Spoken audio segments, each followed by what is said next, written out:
좋게 돌아가는 모양새가 마음에 안 들었던 건지 계속 자기 아들 짠하다고 쭝얼쭝얼대는 거예요. 그거 못 들은 척 무시했더니 남편이 껐다 대고 받아치지 뭐예요. 엄마, 나 너무 피곤해. 아이, 계속 이렇게 쩔어 있으려니 다리도 저리고 죽겠네. 육개장도 질리고 나가서 고기 먹고 싶어. 나중에 엄마 집 가면 삼겹살이랑 갈비 좀 해주라. 이 사람한테 밥 얻어먹긴 틀렸어 당분간. 저는 거의 이때를 기점으로 성격이 완전히 변해버린 것 같아요. 친정엄마 장례식 때 너무 몰상식한 이들 모자의 모습에 거의 돌아버린 이후 말도 거칠어지고 성격도 손에 안 보려는 타입으로 변해버렸어요. 제가 봐도 그때 어쩌다 그런 말까지 남편에게 할 수 있었는지 신기할 정도였거든요. 헛소리를 떠들어대는 남편 멱살을 잡을 기세로 얼굴 가까이에 대고 이렇게 말했어요. 나 당신이 한 대로 나중에 어머니 돌아가시면 똑같이 해준다. 좋은 말 할 때 입 다물고 자리 지켜. 알았어? 그 소리에 남편은 성질을 부리며 나가버렸고 차라리 자리를 비우는 게 낫겠다 싶었습니다. 아빠는 혀를 끌끌 차시더니 어렵게 입을 여시더군요. 박서방 원래 저러냐? 아니 장모장래에 저러고 있을 사위를 살아생전 내가 본 적이 없다.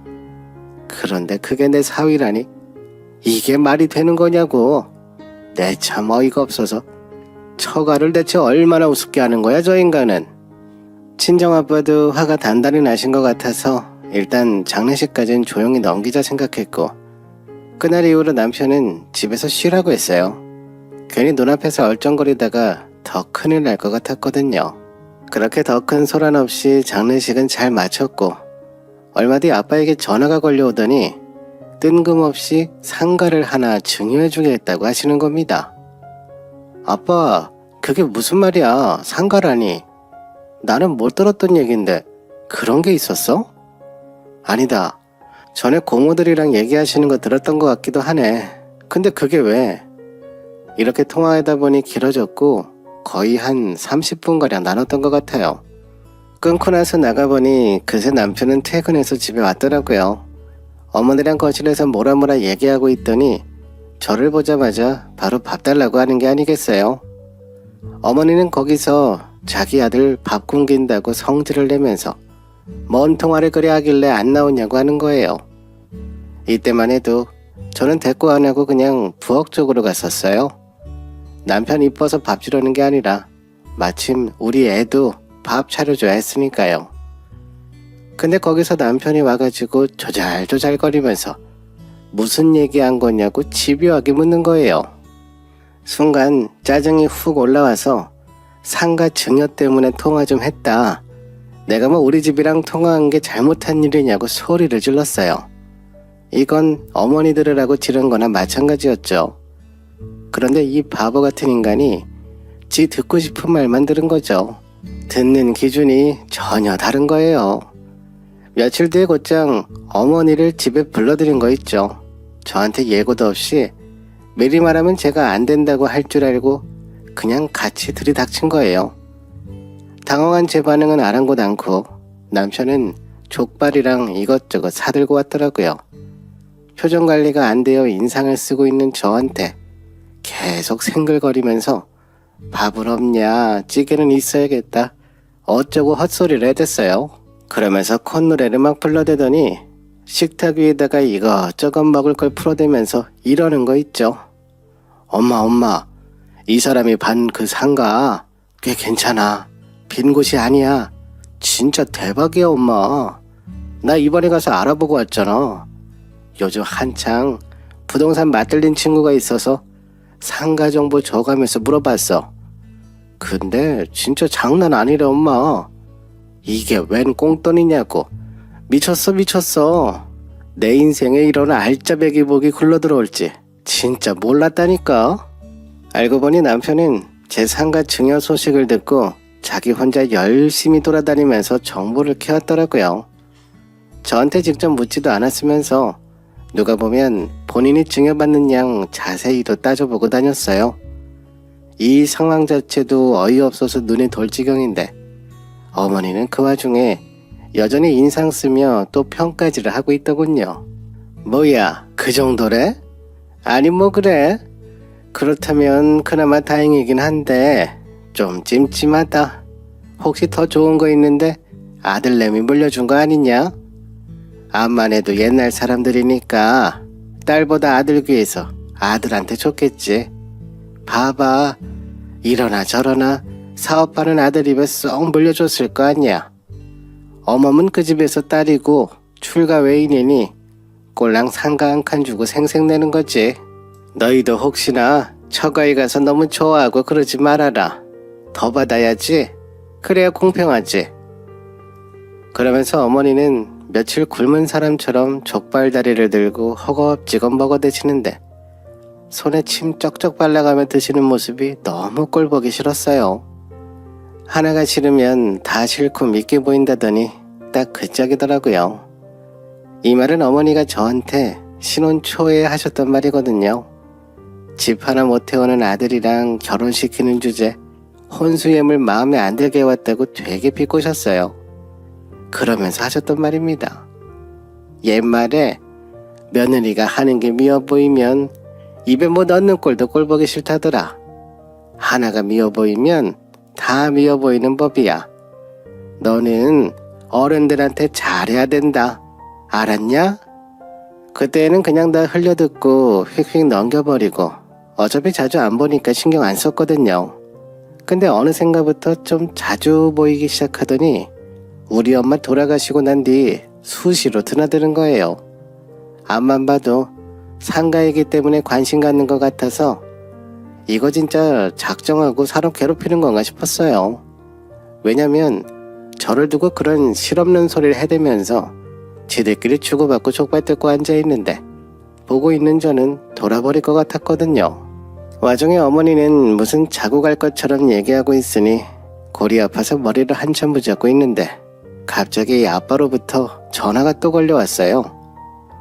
지금 바쁘니? 안 바쁘면 잠깐 집에 좀 와라. 너한테 급하게 할 얘기가 있으니까 얼른 와라. 아참, 밥은 먹었어? 이 소리를 들으니까 눈물이 터져 나올 것 같더라고요. 역시 우리 아빠고 내 부모구나. 이런 당연한 생각이 새삼스레 들지 뭐예요. 일단은 저도 집을 벗어나고 싶어서 대충 가방 들고 나가버렸어요. 남편은 어딜 가냐고 시죽거리면서 묻는데 답하기 싫어서 무시해버렸고요. 가면서 저도 살짝 생각하긴 했는데 예상대로 아빠는 상가이기 때문에 부르신 것이었어요. 온 김에 밥이나 먹으라면서 아빠가 잘 해주시는 김치볶음밥을 해주시는데 먹으면서 진짜 눈물이 왈칵 솟아오르더라고요. 그런 제 모습을 보시더니 아빠는 쓸데없는 얘기는 안 하시고 딱 할 말만 하셨어요. 상가 증여해주는 거 별 의미 없어. 너 용돈 하라고 주는 거야. 아빠가 엄마 장례식 때 네 시댁 식구들이랑 박서방 보고 마음이 많이 안 좋았다. 우리 딸 당당하게 어깨 펴고 살라고 주는 거야. 무시당하고 살지 마라. 네가 무시당할 일이 뭐가 있냐. 이때 아빠가 의미심장하게 한마디 하시는 거예요. 솔직히 아빠가 이런 말씀을 하실 거라고는 상상을 해본 적이 없어서 깜짝 놀랐어요. 그리고 말이다. 욱해서 하는 말 아니고 아빠가 딸에게 하는 진심이니 흘려듣지 말고 앞으로 너 너무 힘들면 애 데리고 나와도 된다. 아빠는 그런 거 상관 안 해. 너만 잘 살길 바라지 이래라 저래라 안 한다. 너만 편하면 그만이야 아빠는. 이 말에 얼마나 가슴이 쩌릿쩌릿하면서 찢어질 것 같던지 아빠가 저런 말을 할 정도면 그날의 내 모습이 대체 어떤 식으로 비춰졌던 걸까? 아빠 눈에 딸 모습이 어떻게 느껴졌던 걸까 싶어 서름이 왁 하고 북받쳐 올랐어요. 그렇게 집으로 들어왔는데 이미 11시를 훌쩍 넘어선 시간이었는데 뭔가 이상한 거예요. 엘리베이터에서 내려 들어가기 전부터 시끄러운 소리가 자잘하게 들리더니 세상에 그 소란스러운 집이 우리 집이었던 거예요. 불안한 예감을 안고 문을 열어보는데 현관엔 이미 신발들이 어지럽게 엉켜 있었어요. 우리 애는 자는 건지 방에서 안 나오고 있고 거실은 왁자지껄 술판이 벌어져 있더군요. 너무 어이없어서 현관에서 어정쩡하게 서 있는데 저희 엄마 장례식이 끝난 지 이제 일주일 지났는데 대체 무슨 상황인가 너무 황당한 겁니다. 그래서 제가 멍하니 서서 현관에 있자 남편이 그 와중에 발견했더라고요. 아주 이마 끝까지 빨개져서 술에 취해가지고 꺽거리면서 주정 같은 소리를 해댔어요. 우리 이쁜 마나님 오셨다 하며 자기가 처복이 있다는 둥, 이제 고생 끝났다는 둥, 이런 게 대박이 아니면 뭐가 대박이냐 껄껄거리며 웃는데 저 구석에서 뭔가 낯선 여자가 박수치며 같이 웃고 있는 겁니다. 누군지 몰라서 한참을 봤는데 저희 신우더라고요. 10년 만에 보는 거라 얼굴이 많이 바뀌어서 근데 거기서 박수치고 있는 모습을 보니 너무 기가 막힌 겁니다. 어머 언니 왔어요? 얼른 들어와요. 우리 이제 막 술 땄어요. 언니도 한잔해요. 좋은 소식 있다면서요. 저랑 남편이랑 얼른 알아듣고 쫓아왔죠. 저희 장사만 10년 넘게 해와서 이번에 옮기기도 해야 하고 겸사겸사 가족끼리 서로 도우면 좋잖아요. 집도 가깝고. 참고로 신우는 파주에서 지내는데 모르겠어요. 얼마나 걸리는지 가본 적도 없어서요. 근데 가깝다며 제 팔짱을 끼면서 어찌나 살갑게 구는지 이쯤 되니 저는 어디서부터 바로 잡아야 할지 분간도 안 됐고 마치 두더지 잡기를 하듯 어딜 봐도 다 밉상들이더라고요. 누구부터 뿅망치로 때려야 할지 모르겠는 거예요. 일단은 뭐라도 말이라도 하고 반박이라도 해야 해서 숨을 고르고 있었어요. 집안 왕래도 잘 안 하고 맨날 틱틱거리던 아가씨가 지 남편까지 끌고 와서 저렇게 희죽거리고 있고 어머님은 대체 언제부터 마시셨는지 소파에 널브러져서 잠들어 있고 남편이랑 저쪽 고모부는 신이 나서 술 들이키고 이게 말이나 되는 상황인가요? 심지어 이 요지경 난리판이 우리 친정에서 저한테 증여해준다는 상가를 지들끼리 나눠 먹으려고 모인 거라뇨. 저는 저의 정신건강을 위해 그냥 나라는 인간의 모든 건강을 위해서라도 어떤 판단을 내려야 한다는 결심이 섰어요. 얘네는 어떻게 뒤집어 봐도 안 될 인간이라는 결론이 내려졌거든요. 그리하여 아빠가 이면지로 주셨던 종이 위에 앞서 화장실에서 떠듬떠듬 적었던 내용을 그들에게 건넸답니다. 남편은 낄낄거리면서 넙죽 받아들더니 몸을 휘청대며 읽다가 이내 눈을 부릅뜨더군요. 이게 뭐야? 자기, 이게 뭐냐고? 남편이 받아든 종이 안에는 제가 화장실에서 빠르게 검색해본 내용들이 적혀 있었거든요. 거기에는 이제껏 지금까지 지들 흥을 돋게 해줬던 상가 관련 얘기가 아니라 부부간에 이혼 시 분할받아야 할 재산이라던가 이혼 시 필요한 서류 등 이혼에 관련된 대략적인 내용들의 핵심만 쓰여 있었어요. 이혼? 잠깐, 이게 뭐야? 아니 맞잖아. 이혼? 뭐야 이게 지금? 여보. 그래서 제가 뭘 뭐긴 뭐야. 한글 못 읽어? 술 취했어도 문맹되는 건 아니잖아. 알아먹었으면 그렇게 알아들어. 난 나갈 거니까. 전 곧장 짐을 싸고 애 방에 들어가서 애도 흔들어 깨웠어요. 안 그래도 워낙 밖이 소란스러워서 가엾은 우리 애는 제대로 못 잤나 보더라고요. 제가 이름을 불렀더니 곧장 일어나서 저를 와락 껴안았어요. 할아버지네 가자고. 일단 오늘은 할아버지네 가서 자자고 하니 무척 놀라더군요. 그런 와중에 남편은 애 방으로 뛰어들어와서 이혼이 다 뭔 소리냐고 소리를 질러대고 그 말에 아가씨도 기겁을 했는지 어머니를 마구 흔들어 깨우더라고요. 엄마, 참 일어나. 이럴 때가 아니야. 오빠 이혼한대, 이혼. 엄마 진짜 좀 일어나라고. 진짜 별의별 난리통이 따로 없더라고요. 덤덤하게 옷 입히고 제 짐 챙기고 있는 저에게 어머니는 술 냄새를 펑펑 풍겨대며 저한테 고함을 질러댔어요. 선잠께서 짜증이 나 있는 데다가 청천벽력 같은 아들의 이혼 소식을 들으니 이게 꿈인가 싶었겠죠. 전 말 다 자르고 냅다 사납게 소리를 질렀어요. 아, 시끄러워요. 왜 이렇게 소리를 지르세요? 말귀 못 알아먹어요? 그러게, 누가 그렇게 술을 처마시래. 알아듣게 말했는데 못 알아먹으면 못 알아듣는 사람 잘못이죠. 저 이혼할 거예요. 우리 집 재산 셋이서 흡혈귀도 아니고 그지들처럼 다 빨아먹으려고 이렇게 옹기종기 와 있어요? 먹을 거 앞에 두고 곰지른 쥐새끼들도 아니고 진짜 신물이 나네요. 이 말에 쟤들도 최소 사람이고 듣는 귀가 있었던지 멈칫하더라고요. 그래봤자 남편은 여전히 죽을 듯 화가 난 얼굴로 바들바들 떨고 있었고 아가씨와 어머니는 길 가다 벼락 맞은 사람처럼 세상 억울한 표정을 짓고 있었어요. 그지들끼리 일확천금 노려보려다가 그게 다 쏠랑 사라진다 하니 세상 그렇게 서러울 수가 없었나 보죠. 전 짐 싸면서 걔네들 쳐다보지도 않고 말했어요. 이봐요들, 우리 엄마 장래 보름도 안 됐어요. 알아요? 아니, 알지 않아요? 본인들이 직접 키워왔으니 알 거 아니에요. 어떻게 된 인간들이 사돈 돌아가시고 제대로 추스르지도 못한 며느리한테 이래요.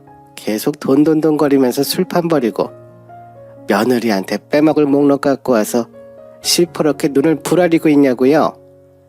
자식 하나도 아니고 둘이나 와서 저러고 있으면 어머니가 자식 싹 다 망쳐놓은 거 인정하시죠? 그지들 셋이서 뭉쳐서 잘들 사시고요. 전 죽었다 깨나도 우리 집 돈 그쪽에 100원 한 푼 안 줘요. 그리 알고 잘 사세요. 제 한석긴 말을 들은 남편은 지 주제도 모르고 저한테 미쳤냐며 코레고레 소리를 질렀어요. 뒤늦게 현실 자각이 되긴 한 건지 눈을 부릅뜨고는 얼굴은 빨개져서 마구 날뛰더라고요. 그러더니 남편이 저에게 아니, 그럼 그 상가 그 좋은 자리를 혼자 먹으려고 했어? 당신이랑 나랑 같이 산 게 얼만데 얼마냐고? 부부 아냐? 가족이면 같이 당연히 나눠야 되는 거 아니야? 장모님 일은 나도 충분히 애도했잖아. 그러니까 남겨주신 재산도 다 같이 잘해서 읽어보자는 거 아니냐고. 그렇게 처참한 희대의 개소리를 늘어놓다가 지분에 못 이겨 주저앉아 버렸고요. 전 마저 가방을 싸서 애와 같이 나와버렸어요. 곧장 아빠 집으로 들어온 저는 며칠간 시간을 들여 이혼 접수했고요. 역시나 남편은 쉽게 받아들이지 않으니 소송으로 가게 됐어요. 아빠는 이렇게 될 줄 아셨던 건지 혹은 이렇게 되길 바라셨던 건지 모르겠지만 마치 미리 생각을 해두셨던 듯 발빠르게 움직이시더라고요. 증여를 다시 해야겠다고 하시더니 50평대 아파트를 해주신다 하셔서 무척 놀라고 얼얼한 기분이었어요. 살고 계신 집까지 주신다고 하니 정말 제 이혼을 기다리신 건가 싶기까지 했습니다. 동생은 여러모로 속상했던 건지 누나인 저 탓하고 외제차를 한 대 뽑아주더라고요. 얘까지 마음 쓰는 게 괴로워서 몇 번이나 마다했지만 애 데리고 움직이려면 필요하니 받으라고 성화했어요. 그렇게 받게 됐는데 저도 이혼 진행하면서 차 쓸 일이 많긴 하더라고요. 그렇게 며칠 뒤 연락 와서 뭐라는 줄 아세요? 정말 언제적인지 기억도 안 나는 연애 시절 지랑 제 사진을 보내왔지 뭐예요. 그러면서 대충 이혼 무르고 합치자는 뉘앙스를 풍기길래 곧장 차단해버렸어요. 어디서 개수작이냐며 크게 퍼부어주는 것도 잊지 않았고요. 저는 아이와 함께 잘 지내고 있어요. 집은 이렇게 있어서 다행이지만 그래도 여자 홀몸으로 아이 키우는 인생 쉽지 않잖아요. 돈 벌어야 하니 직장도 고민하고 있답니다. 솔직히 저에게 너무 힘들고 지치는 시간들이었지만 의미가 없는 시간은 아니었던 것 같아요. 너무나 맵고 독하고 괴로운 그 시간들 덕분에 비로소 제가 큰 결정 내리고 그 괴로운 환경에서 나올 생각을 다 했으니까요. 안 그러면 지지부진하게 계속 끌려다니고 제 자신을 저 스스로 괴롭혔겠죠.